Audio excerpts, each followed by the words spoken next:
Notre Dieu est un Dieu bon. Et nous pouvons chaque jour lui faire cette prière. Saint-Esprit, ouvre notre entendement. Donne-nous de comprendre non seulement les Écritures, mais la puissance qu'il y a dans les Écritures. Alléluia. Qu'il souffle sur nous ce soir pour comprendre les Écritures. Un jour, alors que Jésus était avec ses disciples, on voit cette histoire dans Jean 9.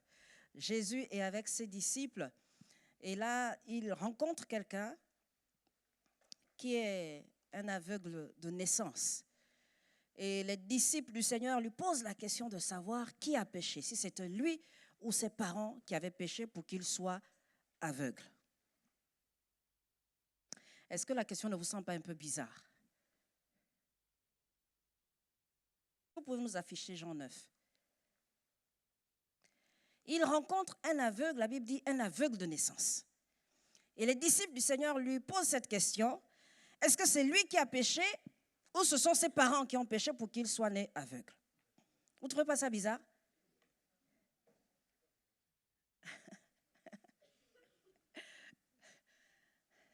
Il y a des moments comme ça, on lit la parole de Dieu et on est vraiment en train de la lire, pas de la méditer. C'est différent. Méditer, c'est prendre le temps, c'est réfléchir sur ce qu'on est en train de lire, se poser des questions et se demander ce que Dieu veut nous dire. Ça, c'est la méditation. Mais il y a des moments comme ça où on lit la parole de Dieu. Jésus vit en passant un homme aveugle de naissance. Ses disciples lui firent cette question. Rabbi, qui a péché, cet homme ou ses parents pour qu'il soit né aveugle? Ça ne vous semble pas bizarre? Aveugle de naissance. Ça veut dire que lorsque sa maman accouche, on fait le constat, les sages-femmes font le constat que ce bébé est aveugle. Donc imaginez les disciples avec leurs questions devant le Seigneur. Est-ce que c'est lui qui a péché, Seigneur, pour qu'il soit né aveugle?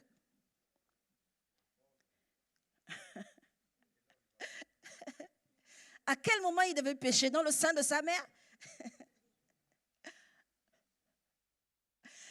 Il a fallu que Jésus, à un moment donné, souffle sur ses disciples et qu'il leur dise, recevez l'Esprit. La Bible déclare, vous ne comprenez ni les Écritures, ni la puissance qu'il y a dans les Écritures. Et avant que le Saint-Esprit ne soit descendu sur les disciples ne comprenaient pas la parole. La parole marchait avec eux tous les jours. La Bible déclare que c'est Jésus la parole. Mais ils ne comprenaient pas le Seigneur et ils ne comprenaient pas parfois les actes que le Seigneur posait. Et il fallait qu'il leur pose des questions en secret, dans le secret, pour comprendre les actes qu'il avait posés, pour comprendre les paroles qu'il avait libérées. Et pour cela, le Seigneur a soufflé sur eux. Ces hommes qui devaient bouleverser le monde, ces hommes qui devaient guérir les malades, il fallait qu'il souffle sur eux. Et c'est important de demander au Seigneur de souffler sur nous. Seigneur, souffle sur nous. Il n'y a pas de changement sans vent de l'Esprit. Il faut que le Saint-Esprit souffle sur nous pour qu'on change. Il faut qu'il souffle sur nous pour qu'on soit transformé. Il faut qu'il souffle sur nous pour qu'on soit renouvelé dans notre intelligence. Pour éviter de poser au Seigneur ce genre de questions. Qui a péché? Est-ce que c'est ce bébé qui a péché? Est-ce que c'est le fœtus qui a péché? C'est ça, en d'autres termes, leur question. Est-ce que c'est le fœtus qui a péché? Pour qu'il sorte aveugle. Ce soir, j'aimerais vous parler, comme vous l'avez reçu pour plusieurs, de la puissance cachée de la parole et qui donne de la force à notre intercession, à notre prière. Il y a une puissance dans la parole. Seulement, nous ne pouvons pas réaliser ou vivre la puissance de la parole si l'Esprit de Dieu ne souffle pas sur nous, si l'Esprit de Dieu ne nous renouvelle pas notre intelligence. La Bible déclare dans Romains 12 que nous devons être transformés par le renouvellement de l'intelligence. C'est-à-dire que lorsque notre intelligence est renouvelée, nous sommes transformés. Alléluia. Alléluia. J'aimerais que l'on prenne nos Bibles dans le livre de 1 Thessaloniciens au chapitre 2 et verset 13. 1 Thessaloniciens.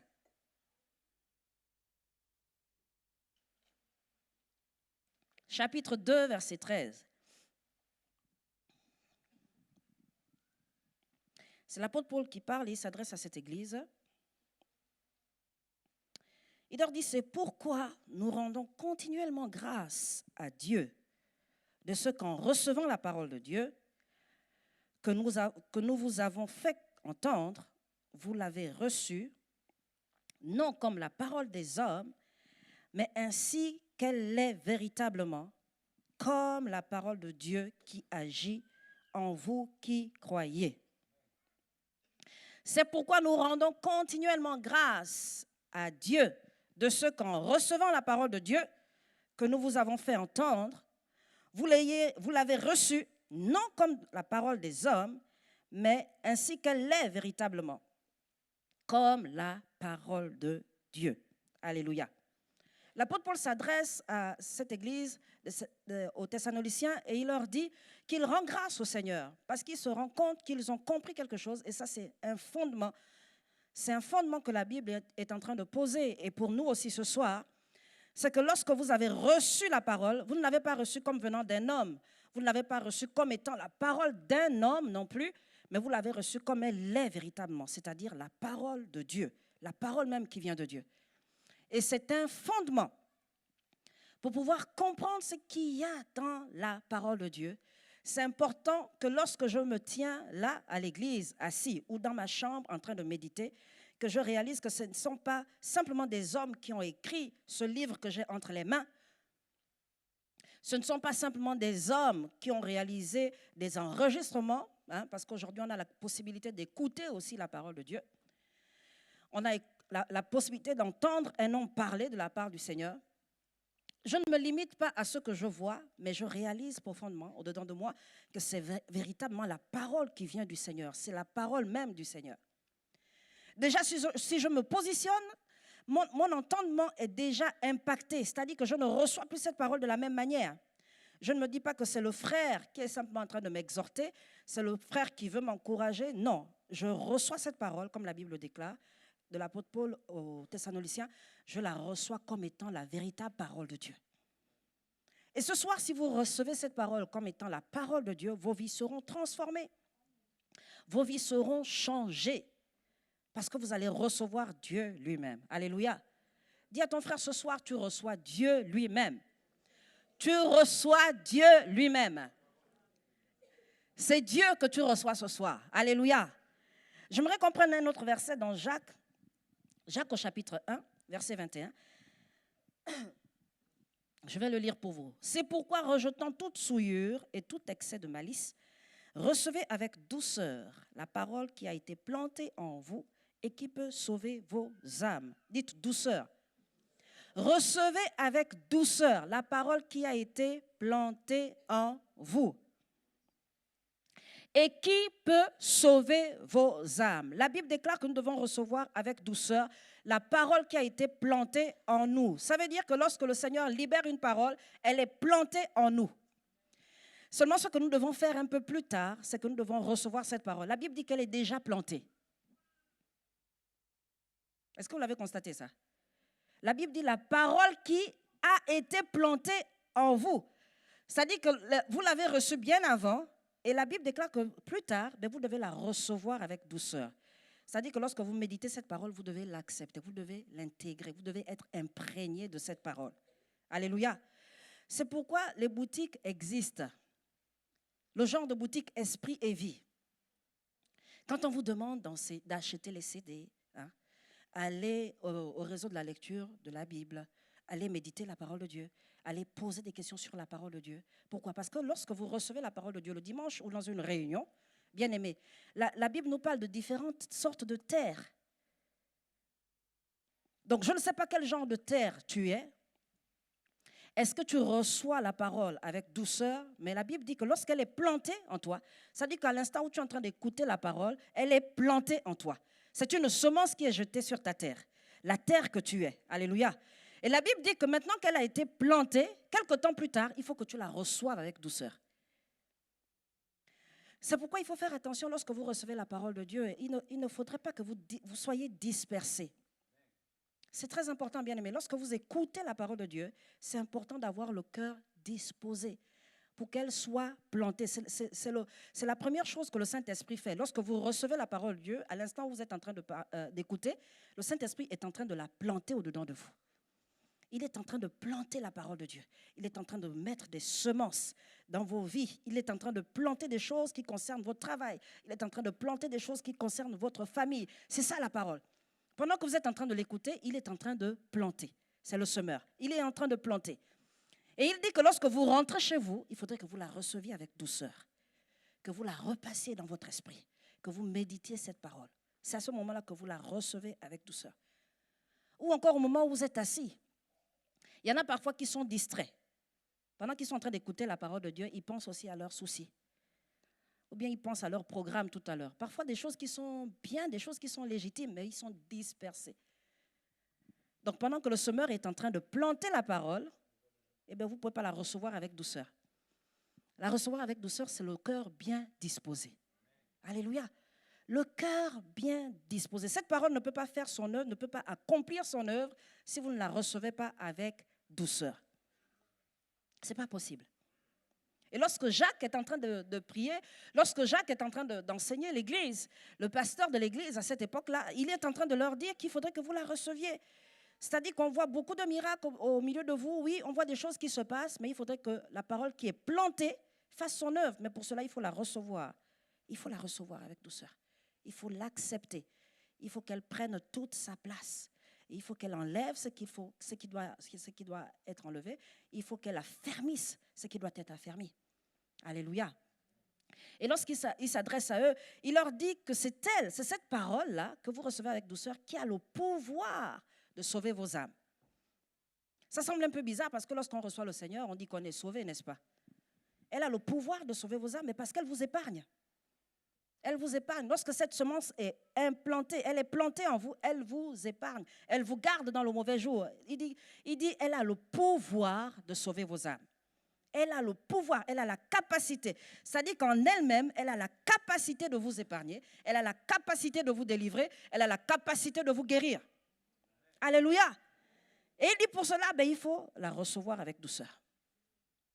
Il faut la recevoir avec douceur. Dis à ton frère, reçois la parole avec douceur. Même quand ça fait mal parfois, il faut la recevoir avec douceur. Alléluia. Il faut la recevoir avec douceur. Et dimanche, le Seigneur nous a enseigné, et on a lu ce passage de Jean au chapitre 1, où la Bible déclare qu'au commencement était la parole. Est-ce qu'il y a des personnes qui n'étaient pas là dimanche? Oui. Alors, nous avons lu ce passage de Jean. La Bible déclare qu'au commencement, Jean chapitre 1, au commencement était la parole. La parole était avec Dieu et la parole était Dieu. La Bible déclare que la parole s'est faite chair. Elle est venue au milieu de nous. Et la Bible nous enseigne dans ce passage que Christ était la parole. C'était lui-même la parole. Et la Bible déclare que dans cette parole était la vie. Alléluia. La Bible dit que dans cette parole, en elle était la vie. Et la vie était la lumière. En elle était la vie et la vie était la lumière des hommes, la lumière pour éclairer. Et comme on l'a vu dimanche, la Bible déclare que sa parole est une lampe à nos pieds, une lumière sur nos sentiers. Une lumière sur nos sentiers. Et dans ce passage, lorsqu'on médite ce passage, on se rend compte de quelque chose d'extraordinaire, c'est que lorsque le Seigneur nous envoie la parole, la Bible dit qu'il envoya sa parole et elle nous guérit. Et elle nous délivre de la fosse. Et on se rend compte de la puissance qui réside dans la parole de Dieu. En elle était la vie. Et lorsqu'on a réalisé ce que le Seigneur est venu faire sur la terre, il a vraiment apporté la vie. Il a apporté la guérison. La Bible déclare que dans cette parole était la vie. Dans cette parole était la guérison. Dans cette parole était la délivrance. Dans cette parole était la restauration. Et on peut l'expérimenter aujourd'hui. Et comme on l'a vu dimanche, la parole de Dieu en elle-même est assez puissante pour renverser les forteresses. La parole de Dieu en elle-même est assez puissante pour guérir. D'où l'importance de méditer la parole de Dieu. La Bible déclare que ce livre de la loi ne s'éloigne point de ta bouche. Pourquoi? Parce que dans ce livre de la loi, il y a la guérison. Dans ce livre de la loi, il y a le travail que tu recherches. Dans ce livre de la loi, il y a les secrets que tu recherches pour la réussite, pour ceux qui recherchent la réussite. Dans ce livre de la loi, il y a le foyer, la paix, la joie que tu recherches. Dans ce livre de la loi, il y a les enfants que tu recherches. Alors la Bible déclare que ce livre de la loi ne s'éloigne point de ta bouche. Pourquoi est-ce qu'il ne doit pas s'éloigner de ta bouche? Mais parce qu'il faut que tu confesses la parole, que tu déclares la parole, parce qu'en elle est la vie. Ça veut dire que le Seigneur est en train de te demander de créer. Il faut que tu déclares la parole. En elle était la vie, ça veut dire que tu dois déclarer la vie sur ton foyer, tu dois déclarer la vie sur ton travail, tu dois déclarer la vie sur ta santé, tu dois déclarer la vie sur ta maison.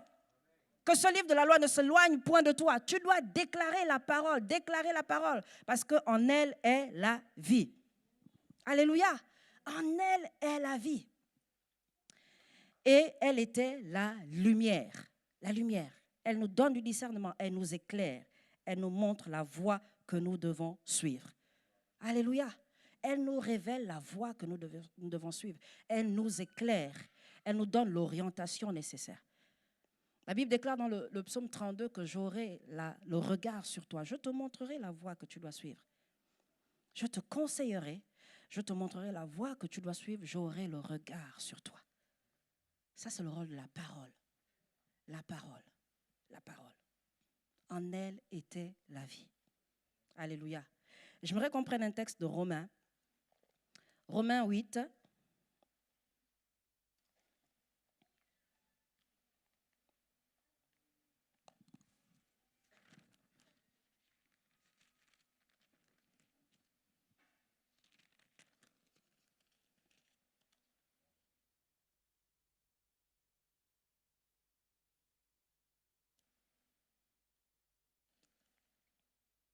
Romains chapitre 8.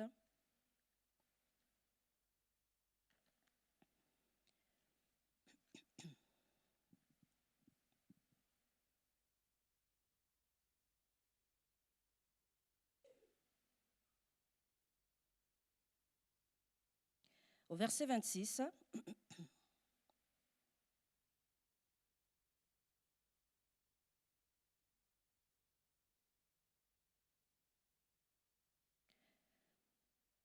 De même aussi l'Esprit nous aide dans notre faiblesse, car nous ne savons pas ce qu'il convient de demander dans nos prières. Mais l'Esprit lui-même intercède par des soupirs inexprimables. Et celui qui sonde les cœurs connaît la pensée de l'Esprit, parce que c'est selon Dieu qu'il intercède en faveur des saints.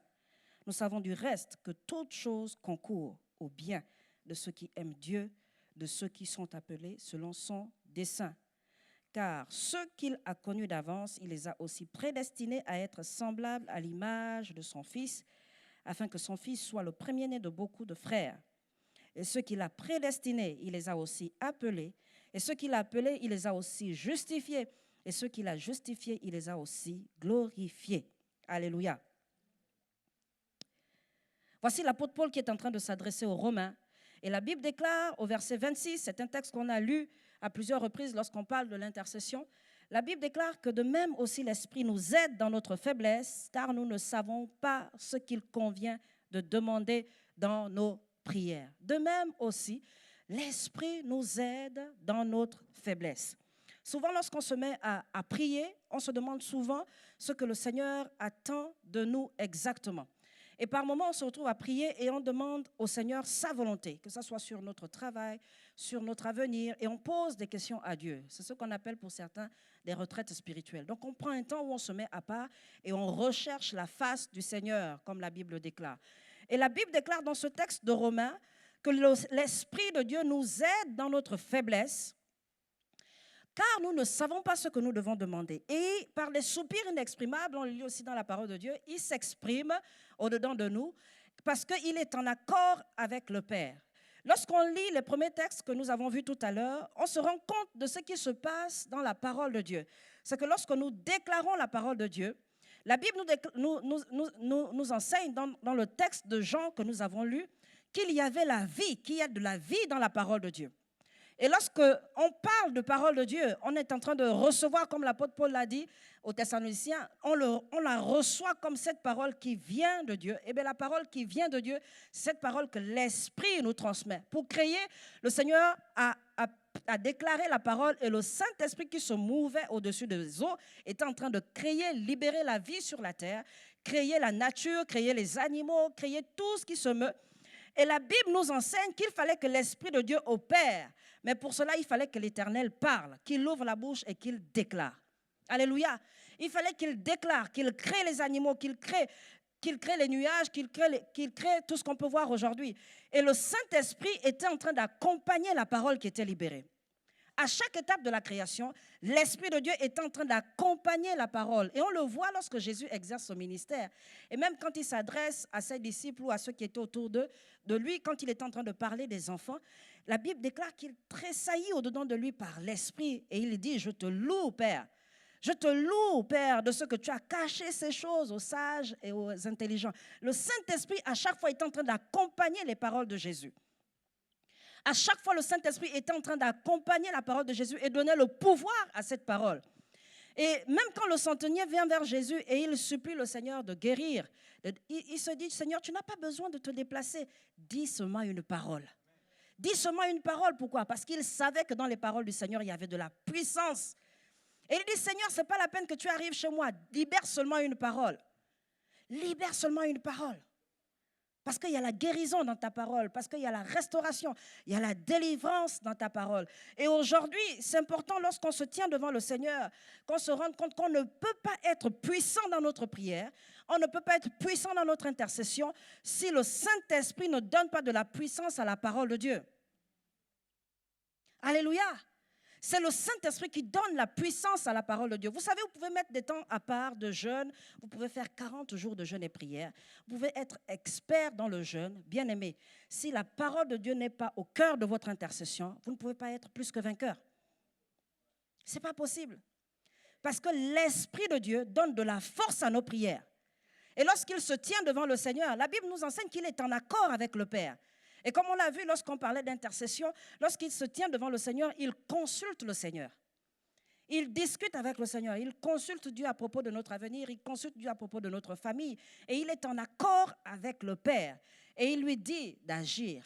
Il donne de la force à la parole que le Père libère sur nos vies. Il donne de la force à l'orientation que le Père libère sur nos vies. Et lorsqu'on étudie les Écritures, on se rend compte que toutes les personnes qui ont été au contact de Jésus ont passé la majorité de leur temps à être enseignées par le Seigneur. Toutes les fois que le Seigneur se retrouvait avec ses disciples, il passait son temps à enseigner ses disciples. La parole, la parole, la parole. La Bible déclare qu'une seule chose est nécessaire, c'est la parole. Et c'est pareil lorsqu'on se tient devant le Seigneur bien-aimé. Quand tu te tiens devant le Seigneur, rappelle au Seigneur ce qu'il a dit sur cette situation. Rappelle au Seigneur la parole. C'est seulement à ce moment-là que tu verras la puissance dans l'intercession, la puissance dans tes prières. Aujourd'hui, tu as un problème relationnel. Qu'est-ce que le Seigneur dit par rapport à ce problème dans sa parole? La Bible déclare que ton Dieu ordonne que tu sois puissant. Mais ce n'est pas en dehors de la parole de Dieu. Ce n'est pas en dehors de la parole de Dieu.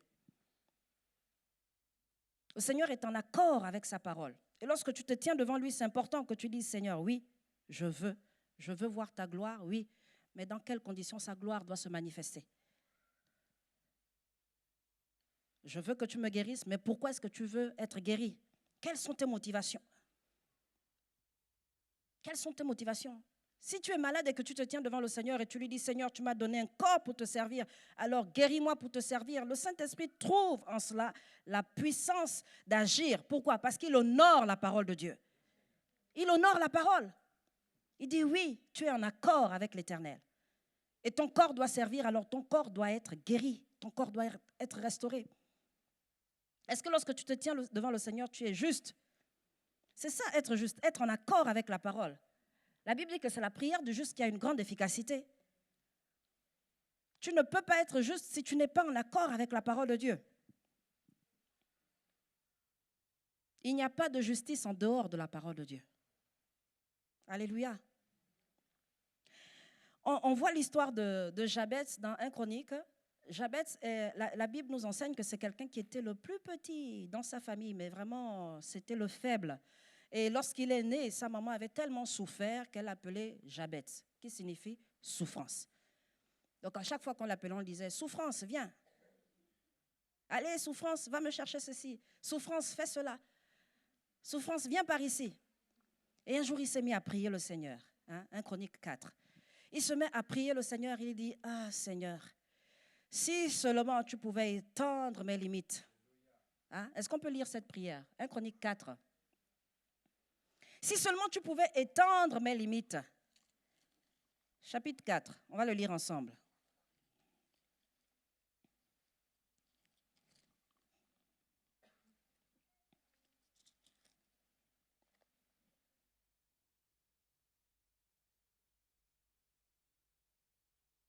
Verset 9. Est-ce que vous y êtes?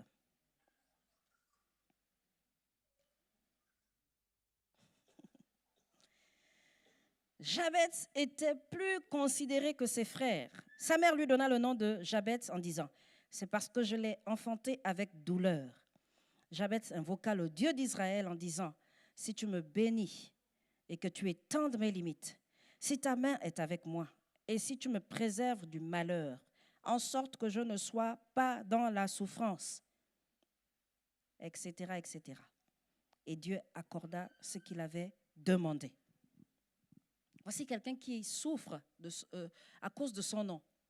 Et c'est important de comprendre que notre identité nous influence. Notre identité influence notre destinée. Il y a des gens, vous savez, surtout les parents, il faut faire attention au nom que vous donnez à vos enfants, parce que ça influence leur vie. Il y a des enfants aujourd'hui qui, à cause du nom qu'on leur a donné, ils sont parfois lents. Parfois, vous écoutez des noms de personnes, je n'ai même pas envie de citer. Vous dites vraiment, les parents ont vraiment réfléchi quand même. Vous vous demandez quelles étaient leurs motivations. Qui était l'auteur? Qui a inspiré ce nom? Et vous vous rendez compte quand vous voyez la personne, sa vie est vraiment en accord avec son identité, avec son nom. La personne est dans la souffrance ou la personne est en permanence triste, parce que son nom veut dire triste. Et la personne est triste. Et Jabez avait cette identité-là de quelqu'un de souffrant, celui qui devait souffrir. Pourquoi? Parce que c'est comme si sa maman voulait qu'il sache qu'elle avait souffert. Et donc, je t'appelle Jabez, comme ça, tu sauras que tu m'as fait souffrir. Il n'a pas demandé à venir. Et là, lorsqu'il se met à prier le Seigneur, il dit « Ah, Seigneur, si tu me bénis et que tu étendes mes limites, si ta main est avec moi et si tu me préserves du malheur. » C'est quelqu'un qui connaissait le malheur. Il connaissait le malheur, il côtoyait le malheur. Il dit, Seigneur, préserve-moi du malheur. Si tu étends mes limites, parce que mon nom me limite, je ne peux pas aller loin parce que je suis toujours dans la souffrance. Alors si tu étends mes limites, si ta main est avec moi et si tu me préserves du malheur, en sorte que je ne sois pas dans la souffrance. La Bible dit, Dieu accorda ce qu'il avait demandé. Le Saint-Esprit l'a rendu grand. La Bible déclare qu'il était considéré parmi ses frères. L'histoire de Jabez commence de cette façon. Jabez était considéré parmi ses frères. Et souvent, votre histoire aussi, quand on vous voit aujourd'hui, les gens n'imaginent pas ce que vous avez traversé. Hein? Les gens vous voient dire, oh frère, vraiment, le Seigneur t'a béni, mais tu ne sais pas par où je suis passé. Et c'est que je continue à endurer. Non, mais toi, tout te réussit. Mais tu ne sais pas ce que je vis. Hein? Et Jabez était en train de prier le Seigneur, Seigneur, étends mes limites. Et son histoire commence d'abord en disant, Jabez était le plus considéré de tous ses frères. Ça dit que si tu ne lis pas la suite de l'histoire, tu te dis, vraiment, c'est un gars vraiment bien, chanceux, quoi. Mais par la suite, on nous raconte son histoire. Avant d'être le plus considéré, il a d'abord souffert. Il a souffert. Mais à un moment donné, il s'est arrêté, il a demandé au Seigneur d'étendre ses limites. Seigneur, étends mes limites. Étends mes limites. Celui qui était méprisé devient le plus considéré parmi ses frères. Celui qui était dans la souffrance pouvait jouir maintenant du bonheur. C'est celui qui était l'homme de la situation dans la famille. On pouvait désormais compter sur lui. Tu avais un problème, tu allais voir le frère Jabet. Parce que lui, il assure. Tu as besoin d'un billet, va voir Jabet. Sauf qu'il a d'abord souffert. Tout ça pour dire que lorsque le Saint-Esprit agit, bien aimé, ce n'est pas à vous de vous demander par où est-ce qu'il va passer, hein, comment est-ce qu'il va faire. Mon rôle, c'est de déclarer la parole. C'est de déclarer la parole. Parce que lui, ce qu'il fait, c'est qu'il prend le relais. Alléluia. Le Saint-Esprit impacte la parole qui est libérée. Il donne de la force à cette parole. C'est lui qui transporte nos prières et qui se tient devant le Père. Toutes les prières que nous sommes en train de lever, c'est lui qui les transporte devant le Père. Il vient avec cette coupe et il dit, Seigneur, reçois, mais surtout exauce. Agis, agis, agis. Agis pour que ton nom soit davantage glorifié. Parce que le Saint-Esprit est là pour glorifier le nom de Jésus. Alors il lui dit, agis, agis. C'est ton nom qui est cité. C'est ton nom qui est en train d'être élevé. Alors agis davantage. Que l'on reconnaisse que tu es leur Dieu. Que l'on reconnaisse qu'il ne t'a pas abandonné. Que l'on reconnaisse qu'il prie un Dieu vivant. Regarde dans son entreprise comment on se moque de lui. Seigneur, que l'on reconnaisse. Alors agis, agis. Il y a des moments où il faut que tu prennes la parole de Dieu et que tu passes du temps à lire, comme si tu étais en train de parler à quelqu'un. Comme si tu étais en train de parler à quelqu'un. Tu déclares la parole de Dieu. Tu déclares la parole de Dieu. Nous, il y a des moments en famille où on écoute la parole de Dieu. Personne ne parle. On laisse la parole de Dieu en audio et on écoute la parole. C'est l'instant de la parole. On laisse la parole être plantée en nous. Être plantée. Pour que par la suite, on puisse la recevoir. Pendant qu'on la reçoit, elle est en train d'opérer. Alléluia. La Bible dit, elle est en train d'opérer, elle est en train d'éclairer. Elle nous donne la révélation. Elle nous donne du discernement. Aujourd'hui, il y a des gens qui n'arrivent pas à dépasser leurs limites parce que la parole de Dieu n'habite pas abondamment au milieu d'eux. La Bible déclare que la parole de Christ habite parmi vous abondamment. Abondamment. Que la parole de Christ habite parmi vous abondamment. Médite la parole jour et nuit. Médite la parole jour et nuit. Tu peux mettre en place des stratégies de prière, des jours de jeûne. Bien aimé, si la parole de Dieu n'est pas le fondement, tu ne remporteras pas de victoire. Tu ne trouveras pas le succès comme la Bible déclare dans Josué. Le but du Seigneur, c'est que l'on puisse réussir dans tout ce qu'on entreprend. Tout ce qu'on entreprend, quel que soit le domaine. Parce qu'il nous a donné assez d'intelligence. Assez d'intelligence. Il y a des moments où, même si tu ne comprends pas des choses par rapport à des généalogies, bien aimé, c'est la parole. Lis la parole. Lis la parole. Il y a des gens, quand ils suivent leur programme de lecture de la parole, ils tombent sur des généalogies. Ils disent, bon, oui, Issachar, machin truc, et truc, oui. Et il croit, à la fin, quand il a fait le tour de toute la Bible, il dit qu'il a lu toute la Bible. Non, tu n'as pas lu toute la Bible. Tu as zappé les généalogies. Ou bien quand vous prenez Lévitique. Oh là là, les sacrifices d'action de grâce, sacrifices, les holocaustes. Tu te demandes, mais c'est quoi le truc? Est-ce qu'on a vraiment besoin de ça? Frère, lis la parole. Tu ne te rends pas compte qu'en lisant même les généalogies, tu es en train d'être guéri. C'est la parole, il y a la puissance dans la parole. Tu es délivré. Même des liens ancestraux. En lisant des généalogies. Parce qu'il y a de la puissance dans la parole de Dieu. C'est quelque chose qu'on ne peut pas expliquer avec notre intelligence. Seulement pendant qu'on est en train de la lire, la méditer, elle opère une œuvre puissante au-dedans de nous.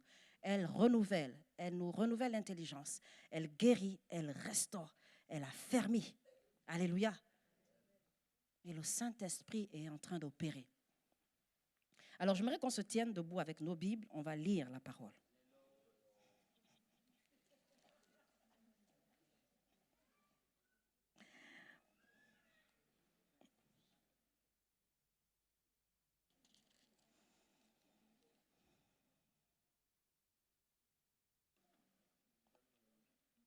Nous allons prendre Lévitique 1.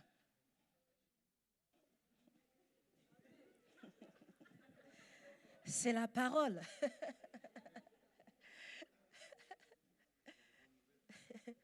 Lévitique 1. S'il y a des choses que vous ne comprenez pas là-dedans, il faut venir au réseau. Hein? Oui, il faut se connecter au réseau de la lecture, hein, de la parole. Lévitique 1. On va lire les 2 chapitres, 1 et 2. Comment ça est? C'est la parole. Allez, on va lire Lévitique. L'Éternel appela Moïse de la tente d'assignation. Il lui parla et dit, « Parle aux enfants d'Israël et dis-leur, quelqu'un d'entre vous fera une offrande à l'Éternel. Il offrira du bétail, du gros ou du menu bétail. Si son offrande est un holocauste de gros bétail, il offrira un mâle sans défaut. Il l'offrira à l'entrée de la tente d'assignation, devant l'Éternel pour obtenir sa faveur.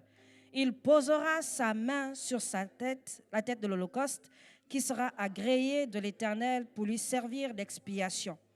Il égorgera le veau devant l'Éternel, et les sacrificateurs, fils d'Aaron, offriront le sang et le répandront tout autour sur l'autel qui est à l'entrée de la tente d'assignation. Il dépouillera l'holocauste et le coupera par morceaux. Les fils du sacrificateur Aaron mettront du feu sur l'autel et arrangeront du bois sur le feu. Les sacrificateurs, fils d'Aaron, poseront les morceaux, la tête et la graisse sur le bois mis au feu sur l'autel. Il lavera avec de l'eau les entrailles et les jambes, et le sacrificateur brûlera le tout sur l'autel. C'est un holocauste, un sacrifice consumé par le feu d'une agréable odeur à l'Éternel. Si son offrande est un holocauste de menu bétail, d'agneau ou de chevreau, il offrira un mâle sans défaut. Il l'égorgera aux côtés du septentrion de l'autel, devant l'Éternel. Et les sacrificateurs, fils d'Aaron, en répandront le sang sur l'autel tout autour. Il le coupera par morceaux et le sacrificateur posera avec la tête et la graisse sur le bois mis au feu sur l'autel. Il lavera avec de l'eau les entrailles et les jambes, et le sacrificateur de tout et brûlera sur l'autel. C'est un holocauste, un sacrifice consumé par le feu d'une agréable odeur à l'Éternel. Si son offrande à l'Éternel est un holocauste d'oiseaux, il offrira des tourterelles ou de jeunes pigeons. Le sacrificateur sacrifiera l'oiseau sur l'autel et lui ouvrira la tête avec l'ongle et la brûlera sur l'autel, et il exprimera le sang contre un côté de l'autel. Il ôtera le jabot avec ses plumes et le jettera près de l'autel vers l'orient, dans le lieu où l'on met les cendres. Il déchirera les ailes sans les détacher, et le sacrificateur brûlera l'oiseau sur l'autel, sur le bois mis au feu. C'est un holocauste, un sacrifice consumé par le feu d'une agréable odeur à l'Éternel. Lorsque quelqu'un fera à l'Éternel une offrande en don, son offrande sera de fleurs de farine. Il versera de l'huile dessus et il y ajoutera de l'encens. Il apportera au sacrificateur, fils d'Aaron. Le sacrificateur prendra une poignée de cette fleur de farine, arrosée d'huile avec tout l'encens, et il brûlera cela sur l'autel comme souvenir. C'est une offrande d'une agréable odeur à l'Éternel. Ce qui restera de l'autel sera pour Aaron et pour ses fils. C'est une offrande très sainte parmi les offrandes consumées par le feu devant l'Éternel. Si tu fais une offrande de ce qui est cuit au four, qu'on se serve de fleurs de farine, et que ce soit des gâteaux sans levain, pétris à l'huile, et des galettes sans levain arrosées d'huile. Si ton offrande est un gâteau cuit à la poêle, il sera de fleurs de farine pétries à l'huile sans levain. Tu le rompras en morceaux et tu verseras de l'huile dessus. C'est une offrande. Si ton offrande est un gâteau cuit sur le grill, il sera fait de fleurs de farine pétries à l'huile. Tu apporteras l'offrande qui sera faite à l'Éternel avec ces choses-là. Elle sera remise au sacrificateur qui la présentera sur l'autel. Le sacrificateur en prélèvera ce qui doit être offert comme souvenir et le brûlera sur l'autel. C'est une offrande d'une agréable odeur à l'Éternel. Ce qui restera de l'offrande sera pour Aaron et pour ses fils. C'est une chose très sainte parmi les offrandes consumées par le feu devant l'Éternel. Aucune des offrandes que vous présenterez à l'Éternel ne sera faite avec du levain, car vous ne brûlerez rien qui contienne du levain ou du miel parmi les offrandes consumées par le feu devant l'Éternel. Vous pourrez en offrir à l'Éternel comme offrande des prémices, mais il n'en sera point présenté sur l'autel comme offrande d'une agréable odeur. Tu mettras sur l'autel, sur toutes tes offrandes, tu ne laisseras point ton offrande manquer de sel, signe de l'alliance de ton Dieu. Sur toutes tes offrandes, tu mettras du sel. Si tu fais à l'Éternel une offrande des prémices, tu présenteras des épis nouveaux, rôtis au feu et broyés comme offrande et tes prémices. Tu verseras de l'huile dessus et tu y ajouteras de l'encens. C'est une offrande. Le sacrificateur brûlera comme souvenir une portion des épis broyés et de l'huile avec tout l'encens. C'est une offrande consumée par le feu devant l'Éternel. Est-ce qu'on peut acclamer la parole de Dieu?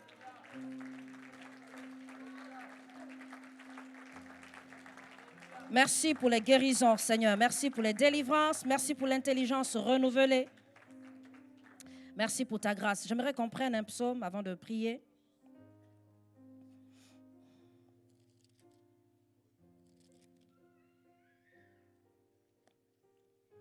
Le psaume 97.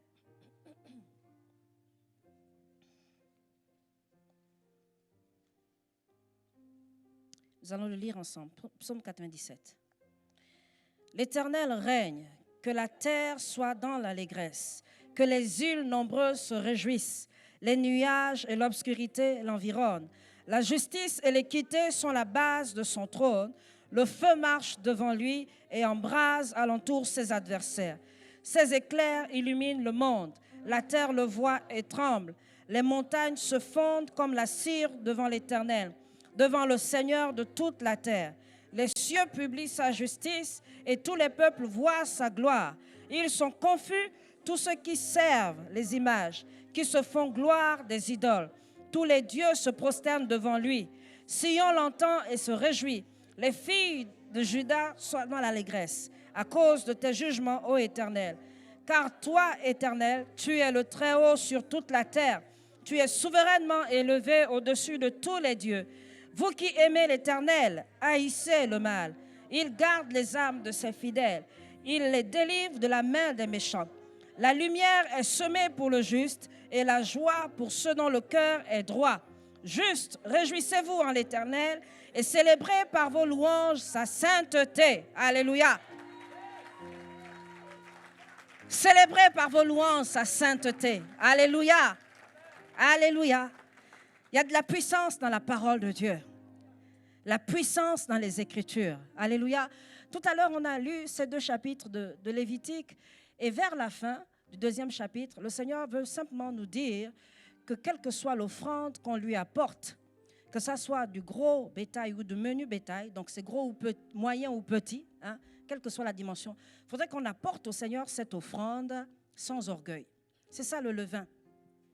Qu'il n'y ait rien dans notre offrande qui soit contraire à la parole de Dieu. Que notre offrande soit agréable au Seigneur. Qu'elle soit sur le plan humain, grande, moyenne ou petite. Lorsque je me tiens devant le Seigneur, devant lui, et que je prie le Seigneur afin qu'il remplisse mes greniers, je suis peut-être dans le manque, que je rappelle au Seigneur sa parole simplement. Tu es celui qui agrée mon offrande, Seigneur. Je lis sa parole dans sa présence et je rappelle au Seigneur sa présence. Tu es celui qui agrée mon offrande. Alors honore mon offrande. Remplis mes greniers, Seigneur. Je ne manquerai de rien. Et dans ce psaume, la Bible dit que les filles de Juda se réjouissent des jugements de l'Éternel. Il y a des choses qui arrivent sur la nation et parfois on est attristé. La Bible nous enseigne dans ce passage que nous devons nous réjouir des jugements de l'Éternel. Il y a des choses qui arrivent sur la nation qui sont aussi des jugements. Dans notre intercession, nous devons nous réjouir. La Bible le déclare. Nous ne devons pas être comme les enfants de ce monde. Nous devons prier pour les nations, c'est vrai, mais nous devons nous réjouir pour ce qui arrive aussi parce que le Seigneur est proche. Et nous ne pouvons pas retarder l'arrivée du Seigneur. Nous ne pouvons plus retarder son arrivée. Et lorsque nous nous tenons dans sa présence, en déclarant sa parole, le Seigneur aussi agit sur la nation. Nous rappelons au Seigneur sa parole. nous pouvons nous réjouir en toi pour ce que tu fais. La Bible nous dit dans ce psaume que nous pouvons nous réjouir de l'alliance. L'alliance, dans Lévitique aussi. Et nous pouvons nous tenir dans sa présence et dire, Seigneur, oui, nous nous tenons devant toi avec ta parole. Tu es fidèle à ta parole. Tu es fidèle à ta parole. Et à cause de cette puissance que le Saint-Esprit libère dans la parole, le Seigneur nous exauce. Il agit. Alors ce soir, j'aimerais vraiment que l'on élève la voix et que l'on demande au Seigneur de nous donner plus d'amour pour sa parole. Plus d'amour, Seigneur. Que le Seigneur nous donne de chérir sa parole. Rien n'est plus beau que ton Que cette année de changement aussi soit manifeste dans notre passion pour les Écritures. Donne-moi d'être passionné, Donne-moi de méditer ta parole.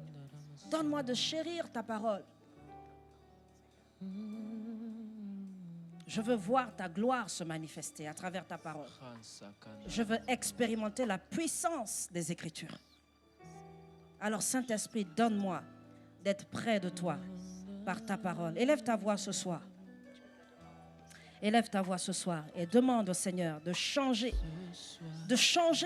ta conception des Écritures, de renouveler ton intelligence.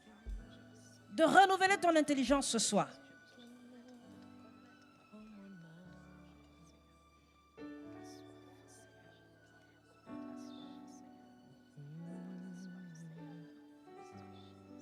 Je serre ta parole dans mon cœur.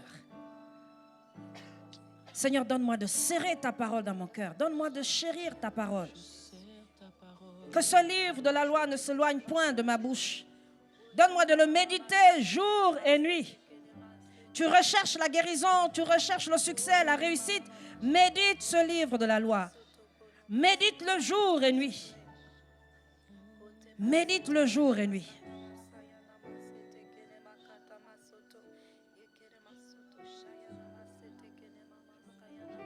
Peut-être que tu as été négligent. Demande pardon au Seigneur ce soir. Demande pardon au Seigneur ce soir.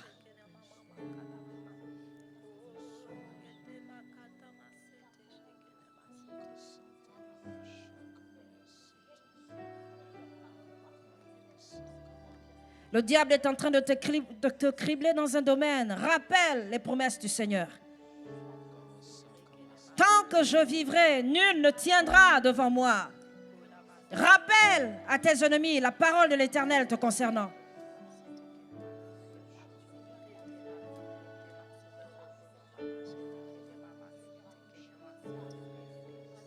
Depuis des années, tu soupires après le salut de ta famille. Rappelle au Seigneur que moi et ma maison, nous servirons l'Éternel.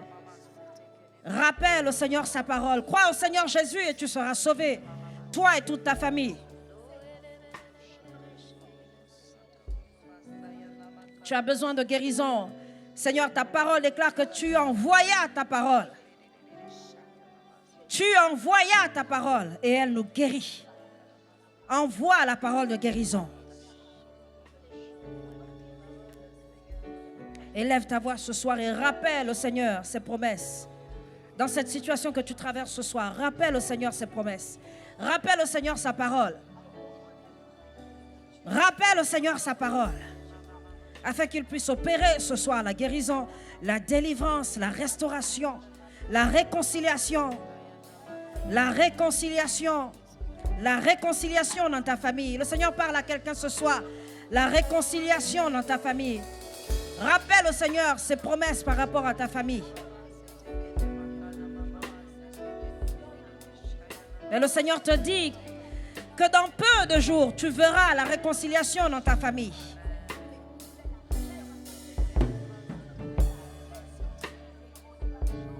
Oh, merci Seigneur. Merci pour ta parole. Merci pour l'autorité de ta parole. Merci pour l'autorité de ta parole.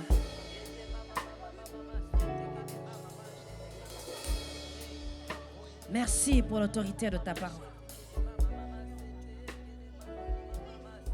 Oui, rappelle-lui. Rappelle-lui sa parole ce soir.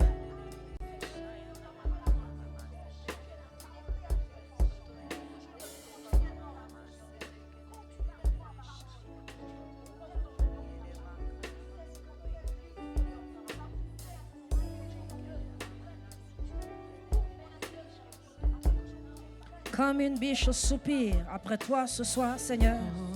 Comme une biche soupira.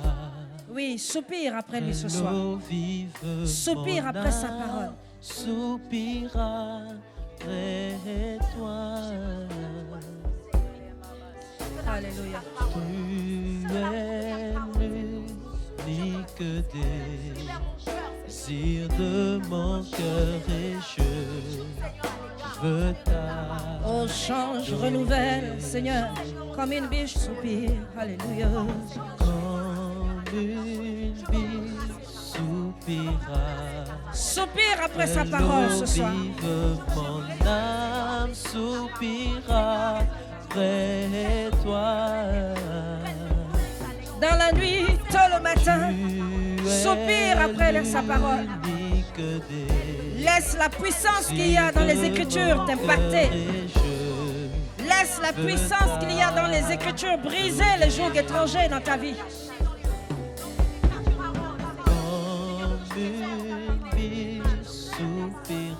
Alléluia. L'eau vive, mon âme soupira près de toi. Tu es l'unique désir de mon cœur et je veux t'adorer. Comme une biche soupire. Comme une biche soupira